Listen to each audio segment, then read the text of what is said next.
Kia ora te whānau. My name is Rand Hazu. I'm lucky enough to call Aotearoa my home. My family is from Jerusalem. We are Syriac Orthodox. Our church is in Jerusalem. We still hold our prayers in the ancient Aramaic, the language that Jesus spoke in. I'd like to start by acknowledging the tangata whenua and the mana whenua of this land and where we meet today, Ngā Te Whātua. We stand with you as you stand with us. We recognize our mutual struggle against colonialism. We stand with you when we're dealing with disproportionate numbers of Maori in our justice system. We stand with you when we're working to improve educational success for our Maori students in our education system. We stand with you when we're dealing with disproportionate health in our healthcare system. We stand with you when we deal with the legacies of colonialism in this country, Aotearoa. And we stand with you against the ongoing colonial apartheid regime that is Israel. There's this weird binary that sits at the heart of colonialism. It's a binary that casts the colonizer as Western, Christian, moral, civilized, educated, trustworthy, of having value, of being rational.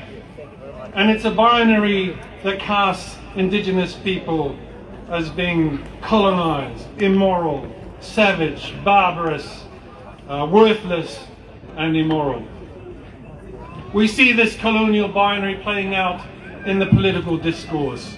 We hear it in the words of that criminal Benjamin Netanyahu, who talks about them as being the people of light and us being the people of darkness. Shame!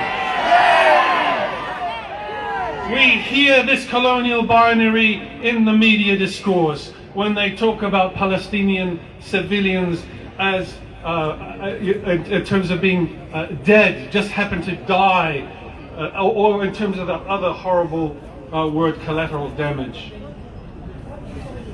We hear it when we hear the outgoing Prime Minister of this country talk about a pause, a humanitarian pause. I mean, what the hell does that mean?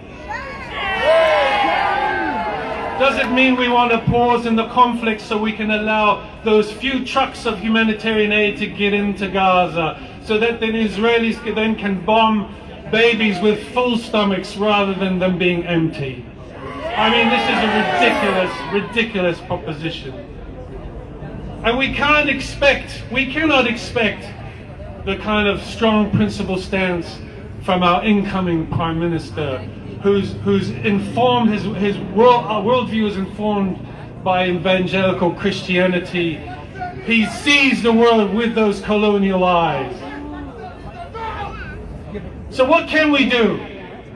What can we do? Well, Palestinian civil society for some time now has been calling for BDS, boycott, divestments and sanctions.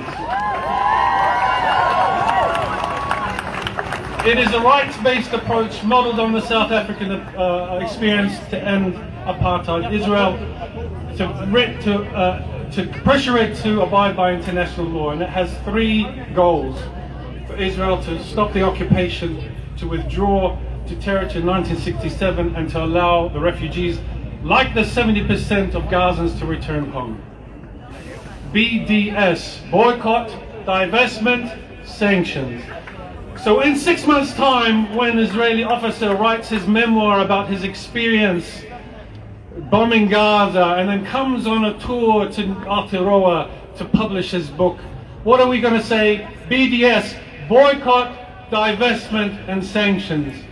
When opportunities are spread through our academic institutions for people to go and take up fellowships in settlements in Israel, what are we going to say? BDS, boycott, divestment and sanctions. When the Israel propaganda machine starts to fund those cultural tours those ballets, those productions that are going to come to Aotearoa. We're going to tell our cultural institutions, we're going to tell our festivals, what are we going to tell them? BDS, boycott, divestment and sanctions. Thank you very much.